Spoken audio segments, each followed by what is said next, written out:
So welcome to K1Pfand Talks. I'm just gonna call this format this way, and I'm gonna talk in English because you know what? I grew up talking English with a lot of people, and I miss it. And I miss the people that I can talk English with because my vocabulary is slowly decaying and I just feel horrible. You know what? I tried to record this video many times before and talk about so much other shit, but you know what? I'm gonna keep it simple. But today we're gonna talk about my health because 2 to 3 years were quite the struggle for me. Actually, way longer than that. I suffered so many health problems, right?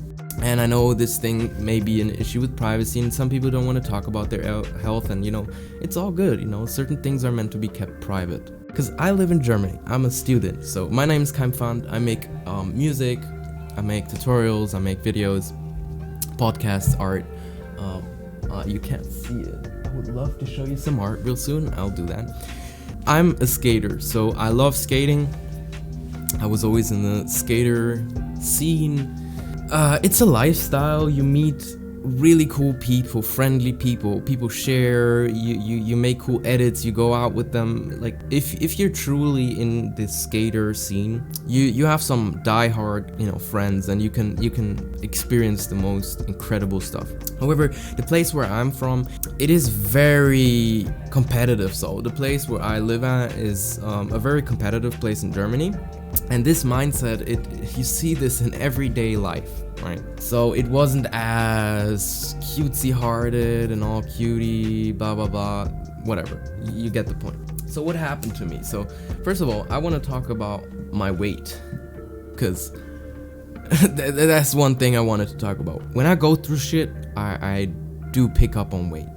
And I'm sure other people have also experienced that. When they went through some shitty phases, they either gained 10 pounds, or lost a lot of weight. So usually when you gain or lose a lot of weight, it has to do with either psychological stress or a horrible situation that you're in, a health treatment, or you're just really fucking active and has changed, your whole diet and have changed your lifestyle around so you live a little bit more healthy. My weight has constantly changed. So there's been 3 or 4 times in my life where I was overly obese. I was fat. So I'm not sure if I'll find some images, but I was very fat. And that really tore down my self-confidence, because one thing is, if you get bullied when you're smaller and not get picked, for example, to be playing sports with someone and all of these things, those are kind of they're burned into your conscious, right? So you may still feel even though you lost a lot of weight, that you're still that fat person. Okay, so that's one crazy thing that I think lots of people didn't notice, which is a problem with body dysmorphia. That's the true problem with body dysmorphia. It's not the fact itself that people take a look at their body and be like, oh, I want to do this, I want to live healthier, I want to achieve this goal. Usually body dysmorphia that comes from bullying or the influence of other people, which makes you have a fucked up reality of yourself. I don't know how there's a possible way to deal with this issue, because, oh boy, bullying will probably never stop, right? It's only our way how we deal with bullies and stuff. But what I can say is, or what I noticed is that the internet culture, it has gotten so toxic. For example, TikTok or Instagram, all these comments, they're either fake, or they're just people trolling, or they're people that are really mad. So why? What's happened? Why is it that way? Well, sometimes people are, or we are now so attention deprived because we don't get reach, our comments don't get likes, everything we do, it doesn't get seen. So we use every opportunity to comment or even say something a little bit mean to get our attention, get our likes, and be cheeky, or pull up a meme, or keep on bringing up something that was hurtful or used to be something funny, let's say 3-4 years ago, to that person because it was a meme.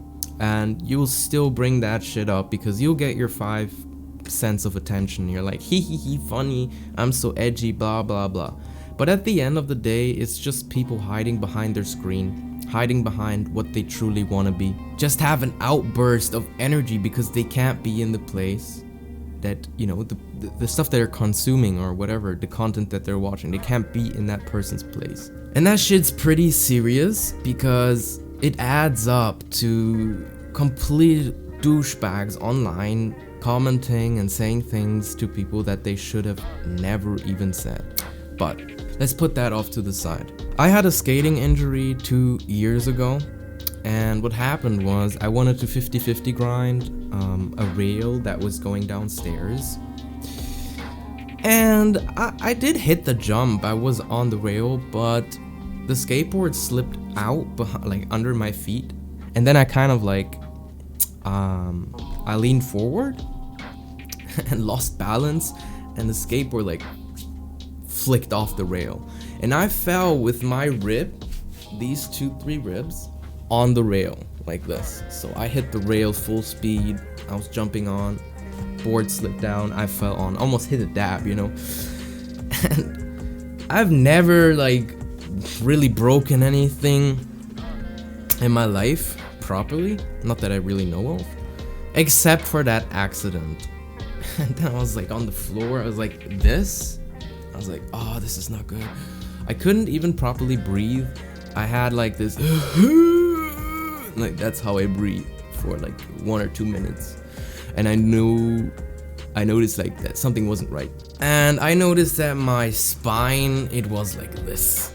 So, you know how the spine, it has like different chords. And the one where your chest, how do I say it? Yeah, where the ribs start from your chest on the right, it was like an S. And I had breathing problems for 1.5 years. What happened was actually I broke 2-3 ribs, and 2 of these ribs, they split, or a splinter of these bones. One of them, it went in my lung, in my right lung, and the other one, it went in my liver? I think it's liver. And I didn't notice. And at that time, COVID was at its peak, and there were all sorts of complications where you would have to wait ages to go in a hospital and blah blah blah. And little dumb me was like, you know what, fuck it. If it would have been broken, like it would hurt more and all of this stuff, right? So I went and dragged myself with the skateboard home, right? Tumbling? No, not tumbling. Humping. No, humping is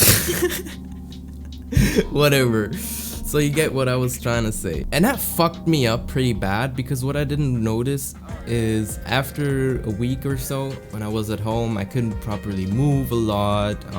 I had lots of neck pain, I had back pain.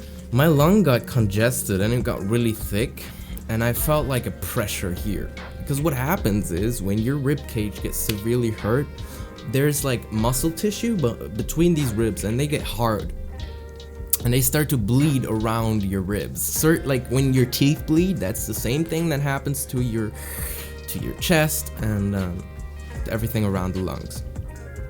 So I noticed this place, right, the rib cage was all hard, and over 1-2 weeks my right lung started filling with blood and mucus, because usually, yeah, blood can, if it's a big cut in your lung or something, it will be red blood. But if it's just something because there's damage in your lung, it will be white blood cells. So what happened was I didn't go to the hospital because I was like, oh no, it's probably not that bad. And other people around me, I have a very high tolerance to pain, and they were like, yeah, well, if it's really broken, blah blah blah, because they have never been through that shit, and they were like, if it's broken, you wouldn't be like this, you know. I was like, okay. Anyway, 1 or 2 months passes, and I noticed that I just have this really hard pain on my right side of my back, and I started coughing up like really interesting saliva. And then I coughed up like 2 liters. I had like a bucket next to my bed, and I coughed up 2 liters of mucus, and it was basically because my lung on the right was punctured and it had nowhere to go. So that's what happened.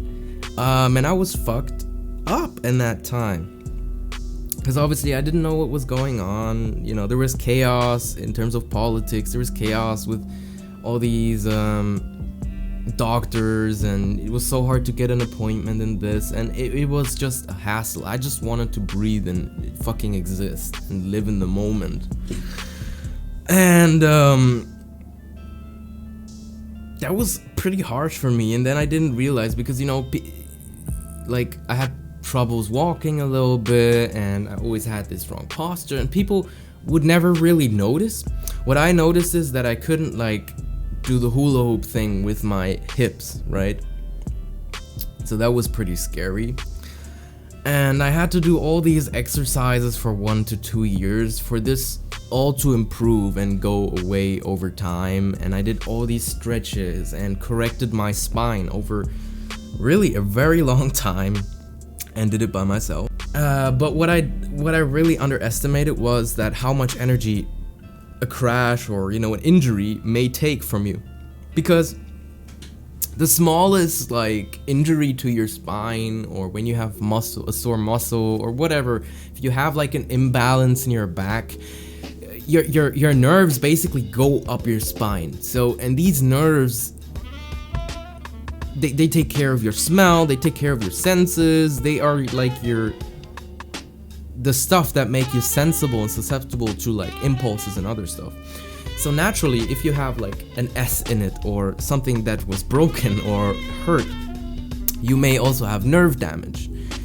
So that meant that I was like chronically inflamed. So I had a chronically inflamed lung, I had a chronically inflamed nervous system, I had so many things in my body that were chronically inflamed.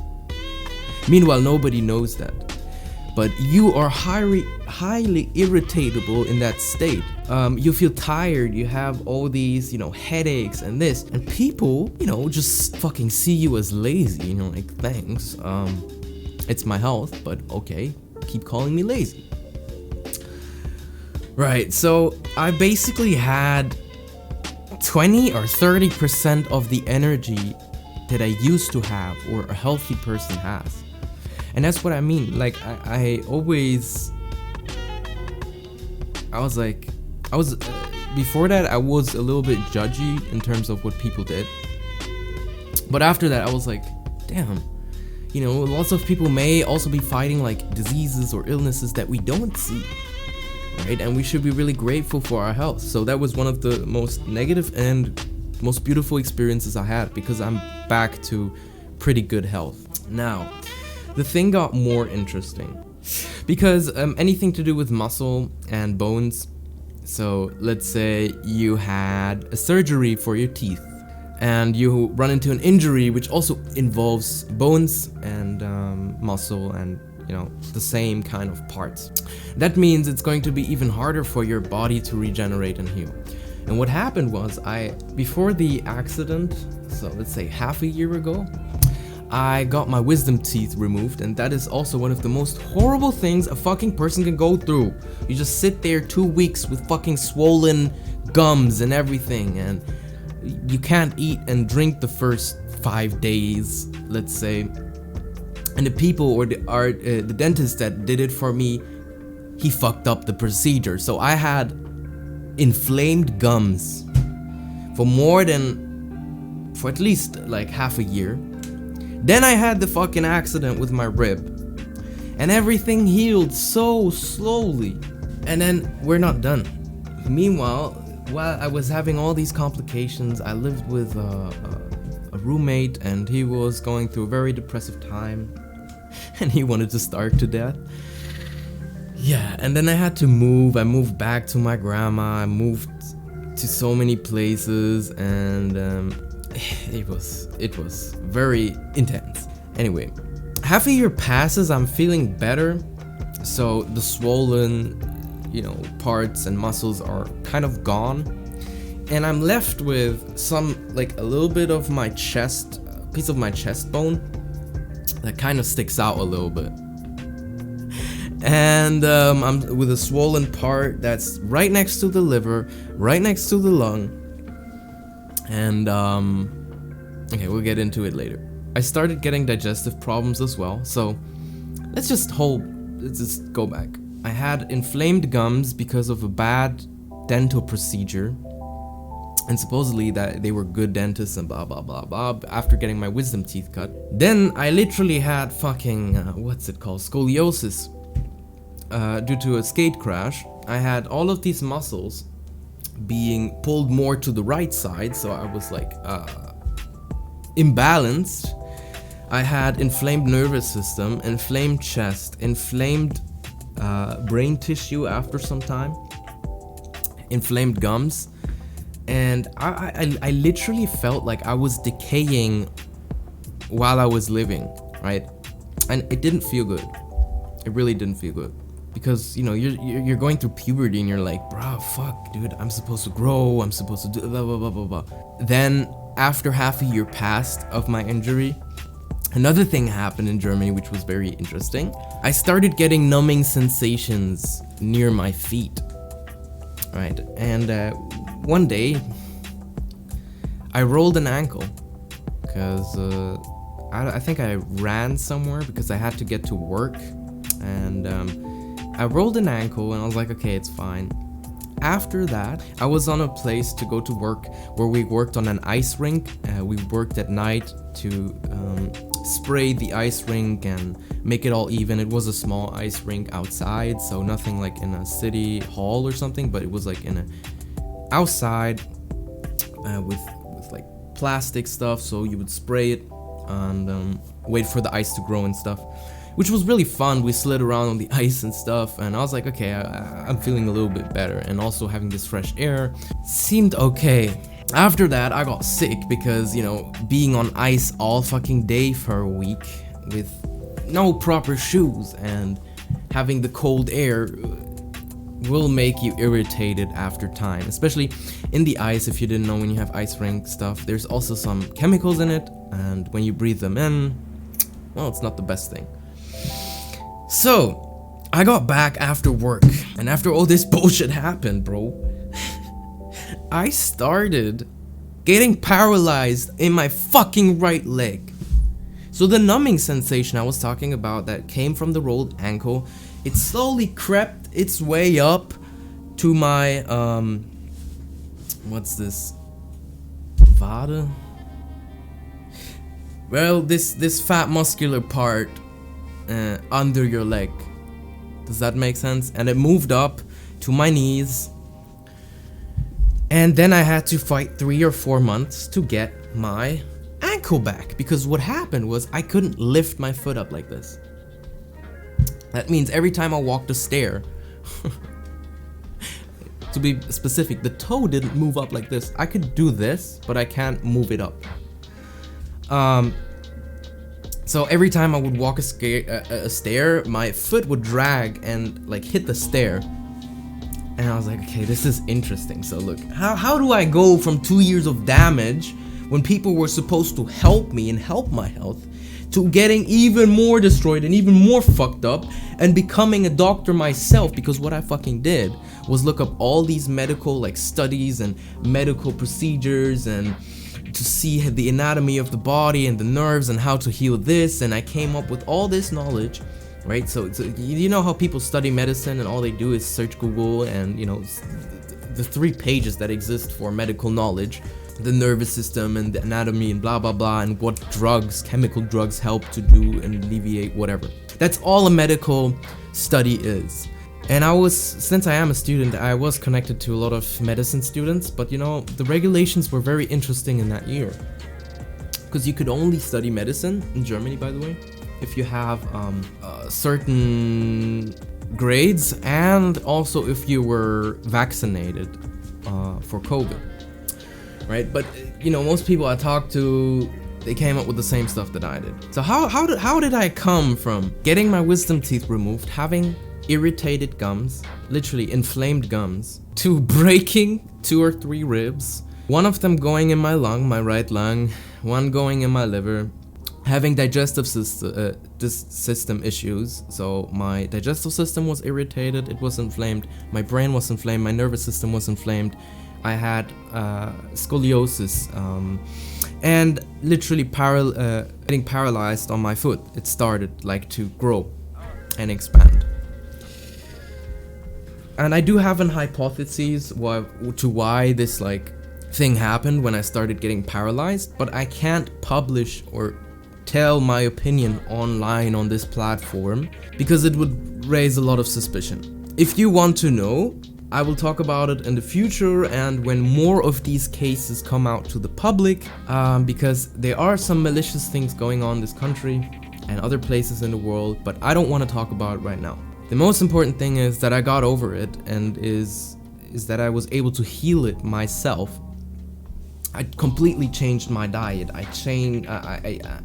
literally had to go through plans when I was, on certain 3 days I ate certain things, and then I waited 4 days and I did intermediate fasting. I changed my whole ingredients, so I started cooking with way more spices. I took care of my health in different ways. Every day I did stretches, I did meditation, I listened to binaurals. If you don't know what that is, these are certain frequencies which target certain places in your body depending on how high the frequency is, and it relieves pain and helps transmute things in your body. So essentially, if you go to an ancient healer or go to the Tibetan mountains when they have these bells and they're supposed to heal, sound healing, there's studies done on that, and you can have it on YouTube. And I did have it on for 2 years, and it helped me, fall asleep, meditate, and get back to health. And that's when I realized, okay, there's different ways to heal your body. And I did this primarily without using medication because I wanted to find an alternative, and I felt like I was getting ripped off. Every time that I had to do with someone from the medical field, whether it be with my teeth or be with something else, my symptoms got worse, and it never removed the root issue of the things I was fighting. So if you go to a bad, let's say, doctor, he will just prescribe you some fucking medicine. Oh, your pain is gone, problem fixed. If you go to a really good doctor, he will say, oh, you're gonna have to change your diet, you're gonna have to do this, blah, blah, blah, blah, blah, blah, blah.